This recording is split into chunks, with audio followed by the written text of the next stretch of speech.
கண்டதை எண்ணி மனதை குப்பை தொட்டி போல ஆக்கிவிட்டோம். அதை சுத்தப்படுத்தி மெழுகி கடவுளை அமர வைத்து வழிபட வேண்டும்.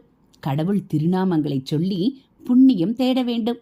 அதுதான் மனித பிறவியின் பயன். மின்சாரத்தை போன்று கடவுளை நம்மால் காண முடியாது.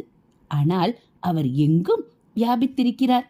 உலக இயக்கங்கள் அனைத்தும் அவராலேயே நிகழ்கின்றன. தனக்கென்று எவ்வளவு குறைவாக செலவழிக்க முடியுமோ அந்த அளவுக்கு எளிமையாக வாழ்வதும், முடிந்த அளவுக்கு தான தர்மங்கள் செய்வதும் அனைவரும் பின்பற்ற வேண்டியதாகும். பிறவி பெருங்கடலை தாண்டி செல்வதற்கு குருவின் அருள் தேவை.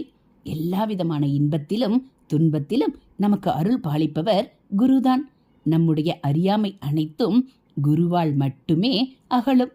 சத்தியம் என்றால் வாக்கும் மனதும் ஒன்றுபடுவது மட்டுமல்ல, நல்ல